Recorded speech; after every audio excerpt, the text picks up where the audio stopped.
Bismillahirrahmanirrahim. Assalamualaikum warahmatullahi wabarakatuh. Ya, senang sekali kita berjumpa lagi pada program Klut Podcast, sebuah channel pembelajaran dan informasi di bawah Dinas Koperasi dan UKM Provinsi Nusa Tenggara Barat, khususnya pada Pusat Layanan Usaha Terpadu Provinsi Nusa Tenggara Barat atau Klut NTB, Pusat Transformasi bagi Koperasi dan UKM di Provinsi Nusa Tenggara Barat. Kembali bersama saya Santi Metasari, dan tema kita kali ini adalah suatu hal yang sangat dekat dengan kehidupan kita sehari-hari, tapi seringkali kita tidak menyadarinya bahwa hal ini adalah sebuah hal yang sangat penting. Sejauh ini kita tahu bahwa zakat adalah merupakan salah satu bentuk ibadah. Tetapi sesungguhnya di balik kekuatan itu ada potensi kekuatan ekonomi khususnya bagi umat.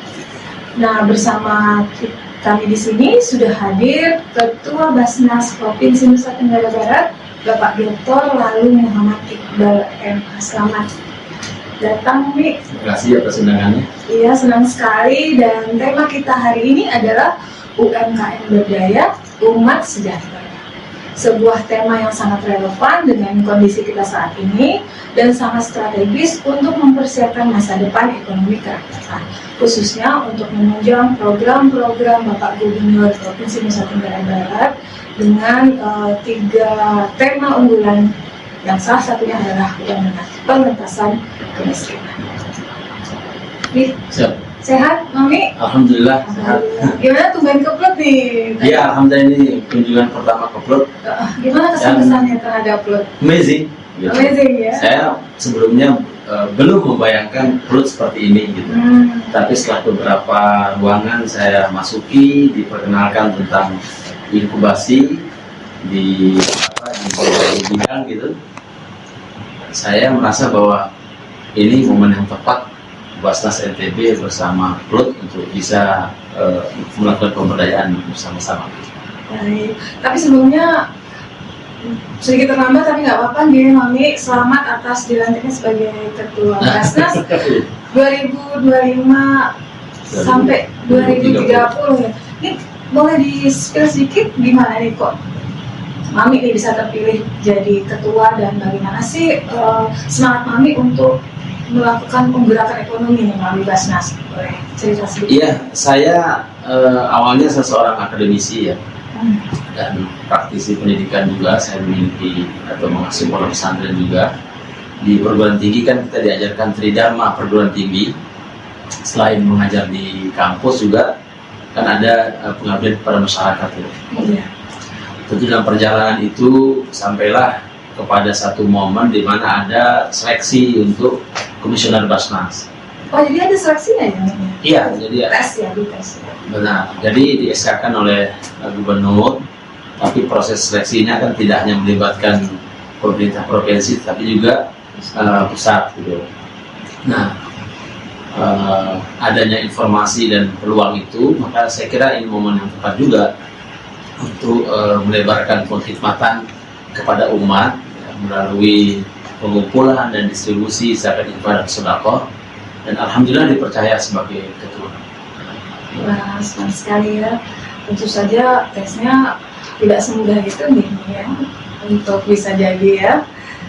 Ya, Alhamdulillah mengalir aja ya. Nah, boleh kita tahu nih informasi sedikit terkait Basnas. Basnas ini apa ini sesungguhnya nih? Iya, jadi Basnas ini ya, mulai dari pusat, kemudian tingkat provinsi, kabupaten, bahkan sekarang juga kita sudah buat UPZ di berbasis desa itu. Itu Basnas adalah lembaga pemerintah non struktural berdasarkan Undang-Undang 23 tahun 2011. Jadi tugasnya secara singkat adalah menghimpun, mengumpulkan dana-dana zakat, infak dan sedekah, dan dana-dana sosial keagamaan lainnya untuk disalurkan, didistribusikan kepada para mustahik, kepada orang-orang yang membutuhkan. Intinya itu tugas Basnas. Apakah hanya kepada orang yang membutuhkan nih? Jadi gimana nih bentuk atau peran strategis Basnas dalam penguatan ekonomi ini sendiri, bentuknya gimana? Iya.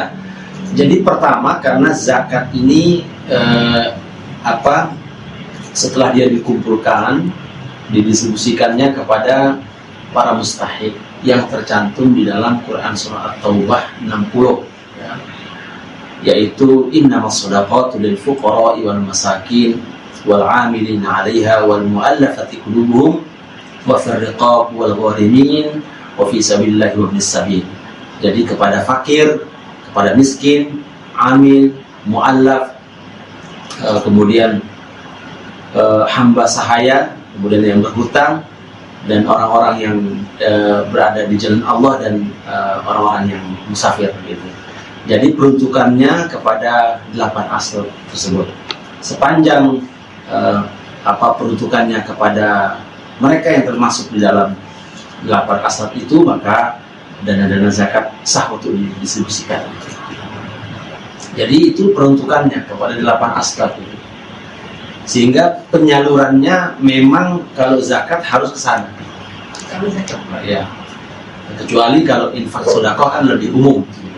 Tapi kalau yang zakat tadi memang kita terikat kepada distribusinya kepada apa yang disebutkan di dalam Quran surah At-Taubah 60 tadi. Berarti ada yang khusus zakat yang tidak boleh keluar dari yang tadi 8 golongan yang berhak untuk menerima, tapi juga ada jenis lain yang lebih longgar ya, penerima pemanfaatannya gitu ya. Ya, yang jelas bahwa peruntukan zakat itu ya untuk tadi 8 golongan tadi. Adapun yang lebih luas itu ya sifatnya infak dan sedekah tadi. Dan pola-pola distribusi di Basnas itu ada 2. Ada yang sifatnya karitatif atau konsumtif. Ada yang sifatnya pemberdayaan. Nah, yang konsumtif ini seperti kita memberikan orang itu ikan. Jadi memang kebutuhan makan hari itu kebutuhan jangka pendek. Dan memang itu harus dilakukan. Tetapi lebih daripada itu adalah bagaimana kita berusaha tidak saja ikan yang diberikan, tapi kail pada saat yang sama. Kail itu apa? Kail itu ya alat atau sarana supaya dia bisa memenuhi kebutuhan jangka panjang melalui usaha. Nah, itulah pemberdayaan. Nah, untuk pemberdayaan itu berarti melalui zakat atau infak sedekahnya? Karena kalau kita lihat tadi dari penjelasan kan, berarti misalnya untuk pemberdayaan ekonomi yang notabene mungkin mereka belum tentu berada dalam 8 golongan tersebut, ini kan agak sedikit tricky gitu. Ini gimana nih penjelasannya? Biar kita jelas dan tidak timbul keraguan-keraguan dalam hati nih. Jadi kalau kan basisnya mustahik ini ya, mustahik itu tadi 8 golongan tadi. Kalau mustahik itu kondisinya memang tidak bisa berusaha, maka dia mendapatkan perlindungan sosial. Dalam hal ini dalam zakat, berarti kita berikan yang sifatnya konsumtif, karena mereka tidak bisa berusaha. Tapi kalau mustahik ini, orang yang miskin, orang yang fakir ini, atau yang fisabilillah misalnya sedang menempuh jalur pendidikan misalnya, itu bisa mereka diberdayakan atau diberikan peluang untuk bisa berdaya melalui usaha-usaha. Maka yang disupportnya adalah tadi usaha tersebut, supaya pemenuhan kebutuhannya tidak untuk hari ini, tetapi untuk di jangka yang panjang. Nah, itu pemberdayaan.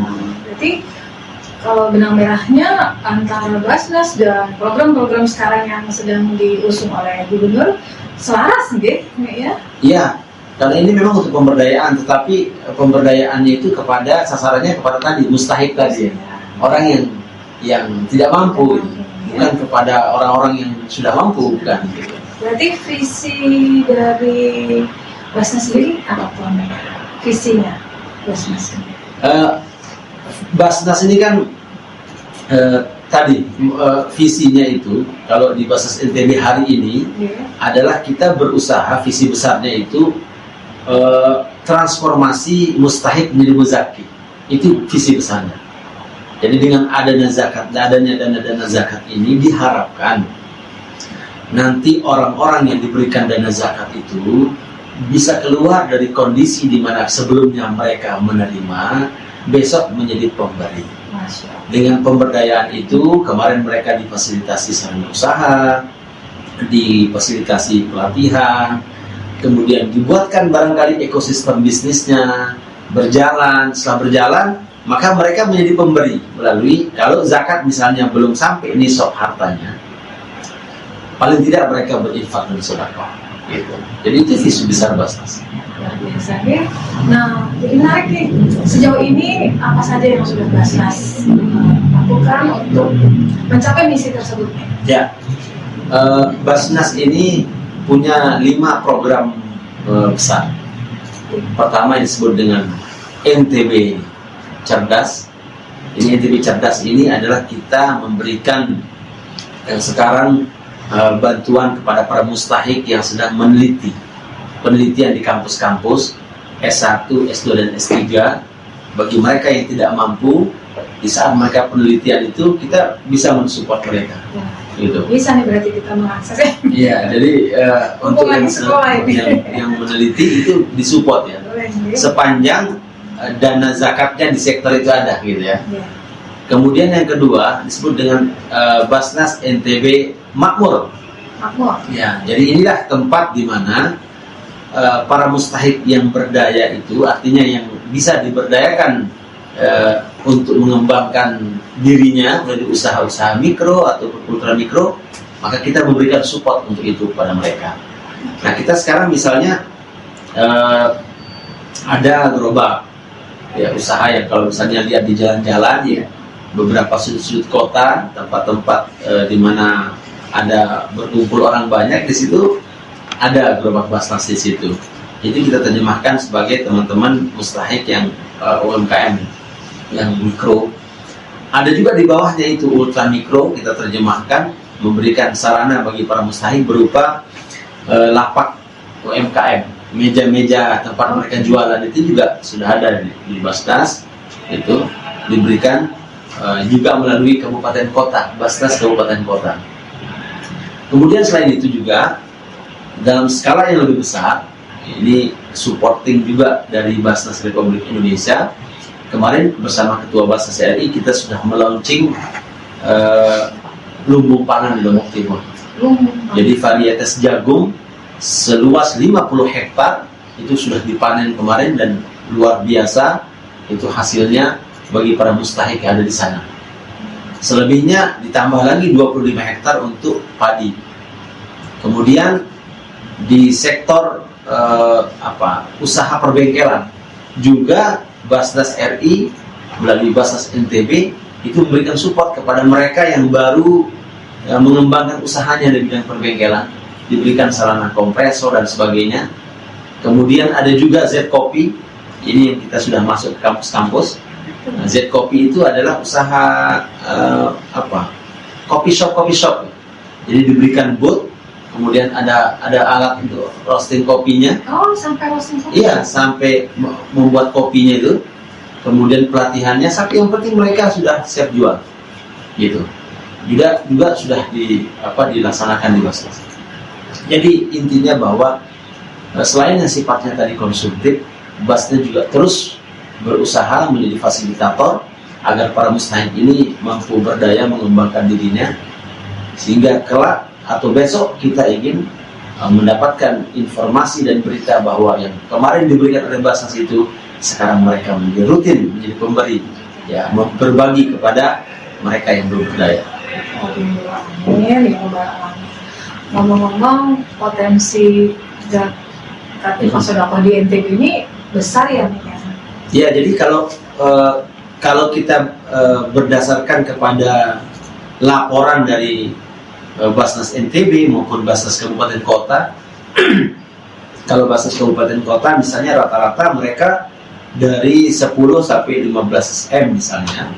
Kemudian Basnas NTB 50 M. Kalau di NTB sendiri, kalau digabung seluruhnya kan ya bisa mencapai 200 miliar kan itu se-NTB ini. Se-NTB. Jadi tidak hanya Basnas Kabupaten, tidak hanya Basnas Provinsi, tapi juga Basnas Kabupaten Kota. Makanya program kita itu juga kita sharing ke Basnas Kabupaten Kota. Kenapa di-sharing? Untuk pemerataan. Contoh, rumah layak huni itu bantuan kepada mereka yang nggak punya rumah atau rumahnya itu nggak layak huni, berdek, kemudian ya sirkulasi nggak bagus, nah, itu kan sanitasinya juga nggak layak. Itu kita berikan melalui Basnas Kabupaten Kota. Kita berikan masing-masing 20 unit. Kalau dijumlahkan seluruhnya berarti 200 unit. 200 unit kalau dikalikan dengan 25 juta per unit kan 5 miliar. Dana yang diberikan disalurkan untuk rumah layak huni untuk masyarakat Nusa Tenggara Barat melalui Basnas NTB. Begitu juga dengan berobat, 20 unit juga kita sebar melalui Basnas Kabupaten Kota. Nah, banyak yang tanya, kenapa bukankah mereka juga punya program? Gitu. Nah, kita di provinsi itu memberikan melalui Basnas Kabupaten Kota itu untuk memastikan bahwa pemerataan itu ada. Jadi dengan adanya program di Basnas Kabupaten Kota melalui kita itu, yang kita berikan itu, maka itu bisa kita jamin bahwa seluruh wilayahnya sudah masuk program Basnas Provinsi. Berarti sudah banyak program-program atau usaha yang dilakukan oleh Basnas dalam mewujudkan penguatan ekonomi, ya. Ya. Nah, boleh kita tahu apa sih tantangan terbesar dalam proses pembinaan, khususnya dalam penguatan ekonomi nih, bagi pelaku ultra mikro maupun mikro? Ya, kalau sekedar menyalurkan kan agak gampang. Yang tantangannya adalah keberlanjutan, sustainability itu. Jadi itu yang tantangannya. Apakah usaha ini sustainable atau enggak? Gitu. Nah, sehingga dari awal memang polanya harus benar-benar disiapkan secara matang. Gitu. Mulai dari penunjukan siapa yang akan diberikan, kan dilihat juga apakah dia punya kemampuan atau enggak, ya kan? Kemudian yang kedua, pelatihannya. Nanti di pelatihan itu kita juga minta kepada instruktur itu, ya, bisa nggak dia melanjutkan usaha setelah dia pelatihan. Kalau rekomendasi dari instrukturnya bilang bisa, maka atau trainernya bilang bisa, ya lanjut. Kemudian diberikan sarana usahanya, dan yang terpenting ada pendamping. Makanya kita di Basnas NTB punya para pendamping UMKM ini yang melaporkan kepada kita 2 kali dalam sebulan untuk melihat bagaimana pertumbuhannya. Karena kemarin sudah bicara juga dengan Bank NTB Syariah, nanti Bank NTB Syariah akan meminta data di kita terkait dengan mana UMKM yang diberikan bantuan oleh Basnas, pelatihan dan sarana usaha itu yang peningkatannya bagus. Nanti kita laporkan ke Bank NTB, akan diberikan tambahan modal tanpa margin itu kepada mereka. Jadi sudah sedemikian rupa kita berpikir tentang keberlanjutan ini. Sehingga mudah-mudahan diharapkan bahwa gerakan ini semakin masif. Tentu zakat hari ini tidak sekedar menjadi sebuah kewajiban, tetapi zakat hari ini sudah menjadi bagian atau instrumen pembangunan yang sangat strategis. Dan kalau semua kita menyadari akan hal itu, saya kira penghimpunan akan semakin luas.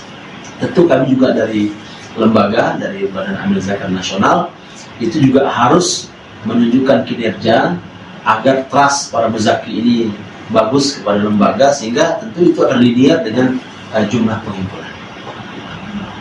Berarti sudah sebuah program yang cukup matang dan komprehensif dengan network yang cukup mendukung, gitu. Kalau begitu mungkin bisa kita dengarkan sedikit bagaimana cara mengakses nih sekarang, supaya masyarakat terinformasikan cara mengakses untuk bisa menjadi bagian dari program-program Basnas, baik itu mungkin konsumtif atau produktif. Iya. Jadi kita ini kan ada yang memang kita langsung turun ke lapangan, karena kita ada menjadwalkan turun ke lapangan. Ada juga usulan-usulan yang masuk melalui NGO, kemudian aparatur desa atau masyarakat secara umum kepada kita. Nanti itu yang kita pilih mana yang benar-benar masuk dalam 8 asnaf tersebut dan mana yang memang patut untuk kemudian diberikan bantuan-bantuan tersebut. Kemudian yang kedua, kita juga sedang memperkuat literasi media, ya, memperkuat kantor digital kita.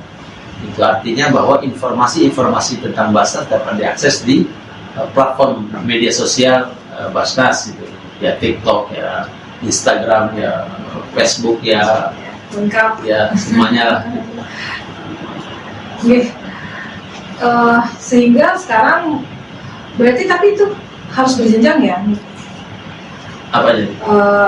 bentuk rekrutmen atau pembinaan itu harus berjenjang, mulai dari kabupaten kota dulu atau bisa nih langsung akses ke provinsi. Enggak, jadi Basis kabupaten kota punya programnya masing-masing, gitu. Otonom juga dalam program mereka, gitu.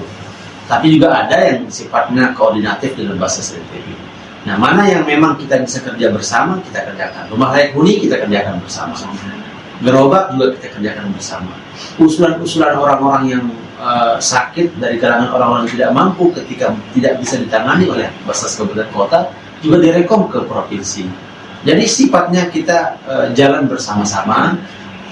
Pengkhidmatan ini tujuannya sebesar-besarnya untuk umat, gitu, karena berasal dari dana-dana. Mungkin boleh kita break minum dulu. Silakan, Mari. Produk NTB. Ya, ini juga gelas produksi kita bersama-sama di sini. Mungkin bisa dijadikan inspirasi salah satu jenis usaha bagi binaan Basnas.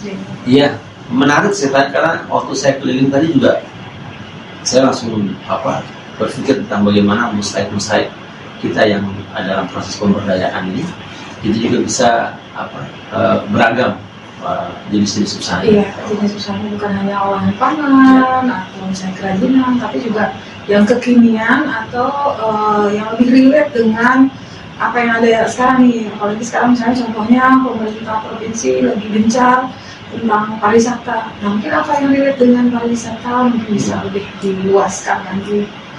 Nah, bicara tentang usaha nih, kita di sini kan merupakan sebuah pusat layanan usaha terpadu bagi pelaku usaha dan koperasi. Sejauh ini tentu saja kita lihat bahwa peran tugas PLUT dan di bawah Dinas Koperasi dan UKM Provinsi Nusa Tenggara Barat dan Basnas ini selaras, berada pada koridor yang kurang lebih sama. Nah, kira-kira bentuk kolaborasi apa yang bisa kita kerjasamakan agar tujuan kita semua ini bisa tercapai? Baik, karena kita tadi tersambung di dalam tadi pemberdayaan UMKM itu, saya kira Basnas punya data mustahiknya, sudah ngantri juga untuk pemberdayaan. Nanti karena kita ini menjadi fasilitator bagi mereka, maka saya kira menjadi sangat strategis ketika bersama PLUT nanti difasilitasi untuk sarana prasarana tempat usahanya di sini, kemudian dicarikan instruktur yang terbaik, dan Basnas nanti siap untuk kolaborasi terkait dengan hal itu. Baik. Mungkin tadi Mami juga sudah lihat ya bahwa kita punya 4 program atau fasilitas inkubasi yang bisa kita jadikan tempat untuk belajar bersama-sama di sini. Nah, kemudian nih dalam 5 tahun ke depan nih masa kerjanya Mami ini, program apa yang menjadi utama dalam pemberdayaan ekonomi? Ya, pertama sekarang ini kami mendapatkan arahan dari Bapak Gubernur Nusa Tenggara Barat supaya Basnas NTB juga menjadi bagian yang tidak terpisahkan dalam program Desa Berdaya. Desa Berdaya, ya. Jadi ada 106 desa berdaya yang sedang digarap oleh pemerintah provinsi. Sebagaimana kata Pak Gubernur bahwa itu dikerjakan secara keroyokan. Yes. Jadi satu desa nanti dikeroyok dengan berbagai program dari berbagai macam OPD, termasuk Basnas di dalamnya. Artinya sesuai dengan kapasitas kami, sesuai dengan kewenangan kami, maka kami juga akan ikut bersama-sama dengan Bapak Gubernur dalam program Desa Berdaya kami.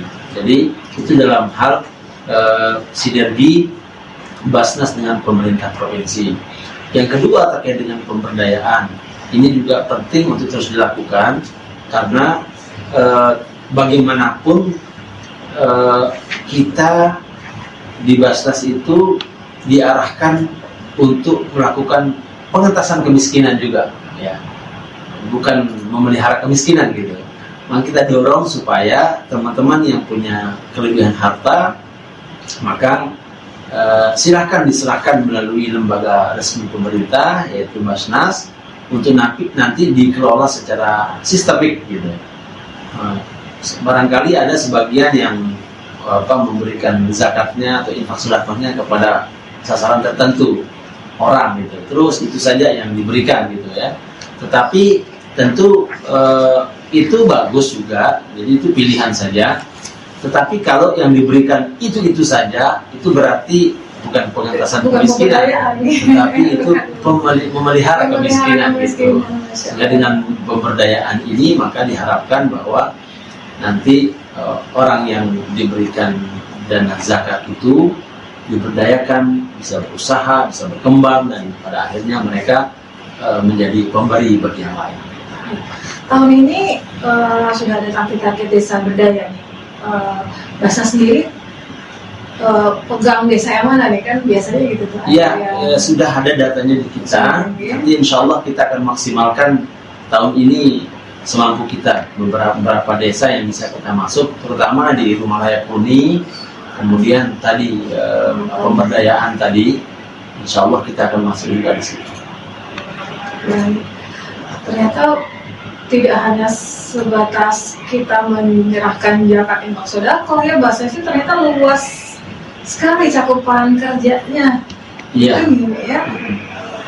Jadi memang tidak hanya menyalurkan untuk yang sifatnya konsumtif memang. Ya. Tetapi tadi saya sampaikan dari awal bahwa kita ingin ada produktivitas dalam distribusi dana zakat. Jadi bahwa yang dari penerima zakat harapannya menjadi pemberi zakat gitu ya. Ya. Nah mungkin untuk pertanyaan terakhir nih, Mi, sebelum kita closing nanti dan kesimpulan, bagaimana sih pesan mungkin kepada masyarakat agar lebih percaya nih, mempercayakan zakat infak sedekah mereka kepada Basnas, apalagi setelah mengetahui bahwa program-program Basnas ini cukup luas dan sangat menyentuh pada 8 golongan tadi khususnya. Ya, terima kasih. Jadi kita juga terus menjaga trust daripada para muzaki ini. Selama para muzaki percaya kepada kami yakin bahwa penghimpunan dan distribusi dana-dana zakat infak dan sedekah ini akan semakin bagus ke depan. Yang kedua, dengan kita memperkuat kantor digital kita dengan banyaknya informasi ya daily di platform media kami di Basnas itu pesan bahwa kami ingin semakin terbuka dengan berbagai informasi, berita dan kerja-kerja yang kami lakukan. Jadi hampir setiap hari berita kita rilis apa yang sedang kita kerjakan dan apa yang akan kita kerjakan itu tujuannya adalah supaya ini akan semakin dapat diakses oleh semua orang, tidak saja bagi muzaki yang orang yang memberikan hartanya sebagai zakat itu, sehingga mereka ada kepercayaan bahwa zakat saya disalurkan secara tepat dan benar, tapi juga akses untuk semua orang, sekaligus untuk nanti mengawasi dan memberikan saran, ya sumbangsih saran dan usul dan masukan yang berarti bagi Basnas Provinsi NTB. Luar biasa sekali nih informasi yang kita dapatkan. Mudah-mudahan ini menjadi wawasan baru bahwa di dalam negara kita ini sudah ada sebuah lembaga yang cukup potensial untuk kita akses dalam penguatan ekonomi rakyat. Kemudian bukan hanya tentang bagaimana menyelesaikan kebutuhan jangka pendek atau immediate needs, tapi juga memikirkan bagaimana masyarakat itu bisa kuat secara ekonomi untuk jangka panjang atau masa depannya. Semoga pembicaraan kita ini menjadi inspirasi, wawasan, dan informasi bagi masyarakat, baik itu masyarakat pembayar zakat, apalagi khususnya penerima zakat. Ya. Mungkin ada closing statement terakhir nih sebelum kita tutup.